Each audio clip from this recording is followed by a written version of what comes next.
Hi, and welcome to Grandad on Enfield. I know I've done this, a touch on this subject before, but I just want to go over the way people lock their bike. I was in town the other day and I noticed locks through the wheel like that. Now, I don't have a light lock or a hip lock or anything that expensive, but even if I did, that is useless. So we're going to try two methods of getting rid of that today now. What you have to remember is when someone's stealing your bike, they're not really worried about the damage they cause to it or the long-term effects. So, you know, cutting through stuff is nothing to them. So today I don't know what way this is, but I haven't cut any of the spokes yet. But we'll start with the bolt croppers through this one first, and we'll see how long it takes. So first we'll try the bolt croppers on this. We'll just time it to see how long it takes. So we'll start now.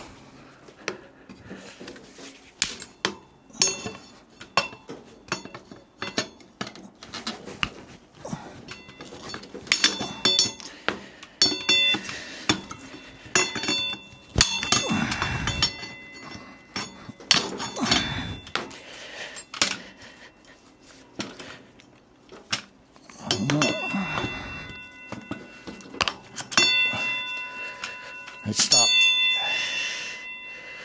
Okay,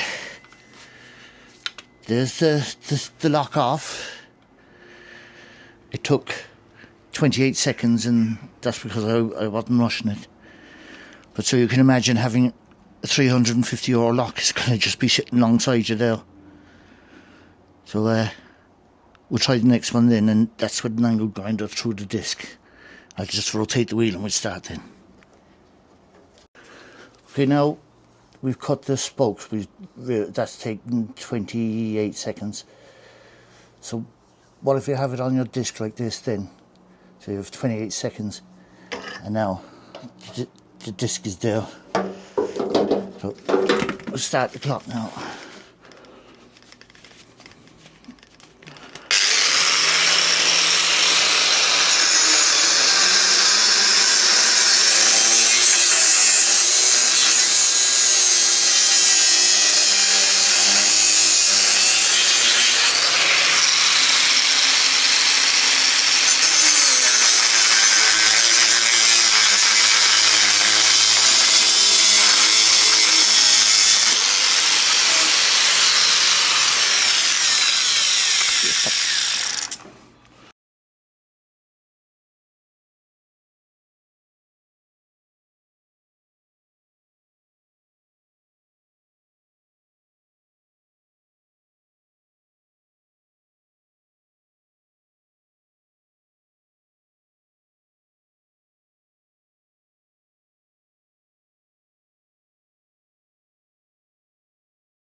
If they're not worried about the sound of the angle grinder, they're going to hardly be worried about the sound of a hammer. So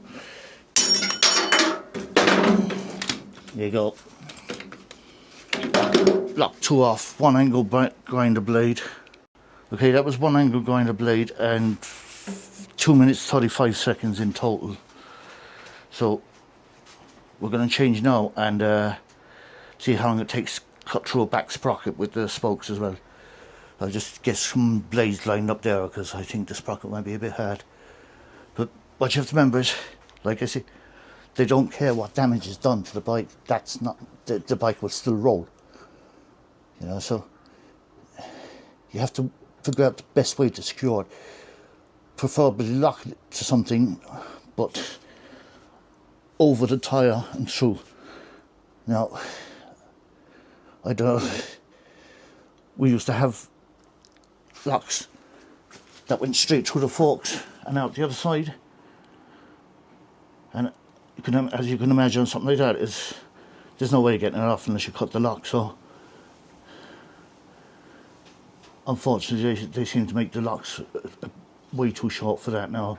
The best you can hope for is it going over your tyre. So we'll change wheels there and we'll change setup and we'll start again. Okay, so we're on to this now. I've never actually cut a alloy wheel in half.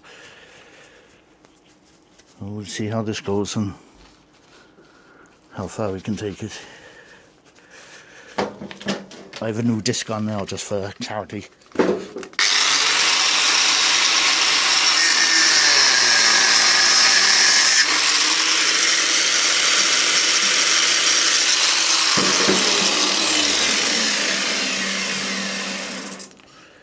I forgot to start the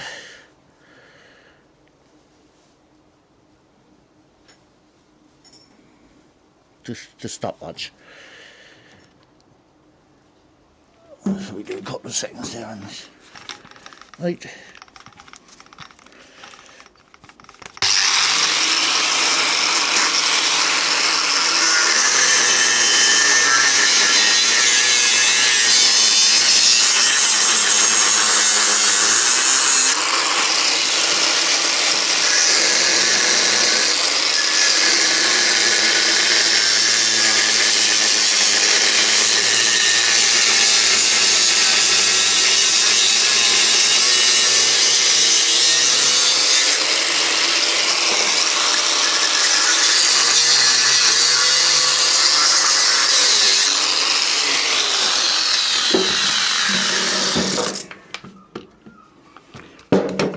It's 46 seconds, which is, I didn't realise it was it'd be that easy. So what we'll do is we'll put the disc onto this now. Like I say, it doesn't fit, but we'll put the disc on and see how long it takes to go through the disc and the wheel. Okay, this is my second time of filming this now. Hopefully it'll come out a bit better this time. So we're going through the spokes and through the sprocket of the locked bike. I'll start the timer now. Oh.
Okay, that's off. 1 minute and 5 seconds. So I know now the bike can't be driven away, and there's no chain on it, but the chain wouldn't cut more than 10 seconds. Wouldn't take more than 10 seconds to cut through.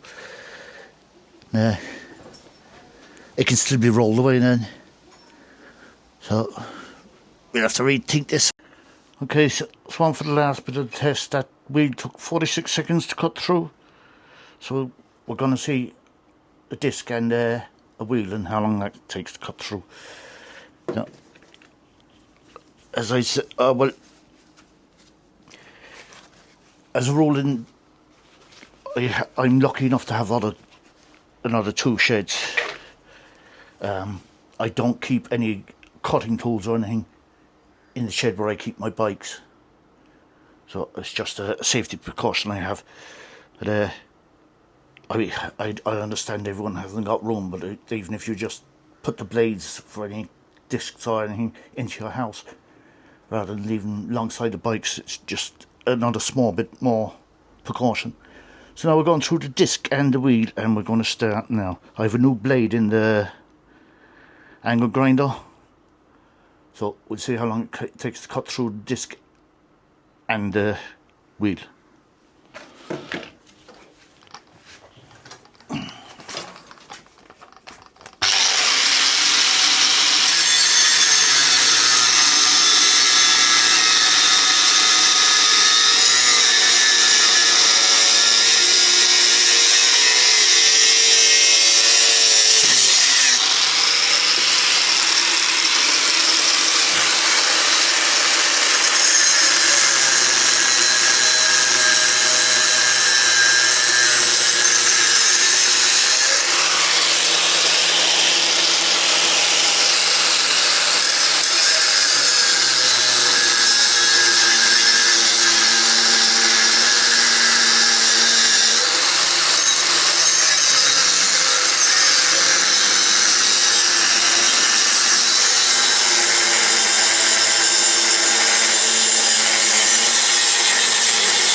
There you go. That was 2 minutes 25 seconds. Now I know the wheel is pretty much done for. I broke another disc doing it, but you know, I'm not saying don't buy a light lock or don't buy a hip lock or any of them. I'm not sponsored by any of them. I have no affiliation with them. I think they're the best of what they are, but make sure you lock it to something more substantial than just your spokes or your rims or your disc brakes or even your back sprocket. If you can get it through a bit of the frame, it's always been helpful. Don't lock anything to your crash bars or anything, like your exhaust. Like I say, these fellas don't care how much damage they do, whether it's to joy around on it or whatever, but they don't care. They'll get it. They'll probably rob another one to get a front wheel off that if the back wheel's locked, and you know they're away. You know, so just keep it as safe as you can. I always use alarm disc locks as well. I've trackers on both my bikes, but the tracker is kind of the last line of defence, because it's that's it. Your bike is gone by the time you're using your tracker. So buy the best you can, lock it the best way you can, and hopefully you can keep your bike. And that's what these scumbags can't keep getting away with it. So that's it. Thanks. Ride safe. Get home and ride your own ride. Grandad on Enfield.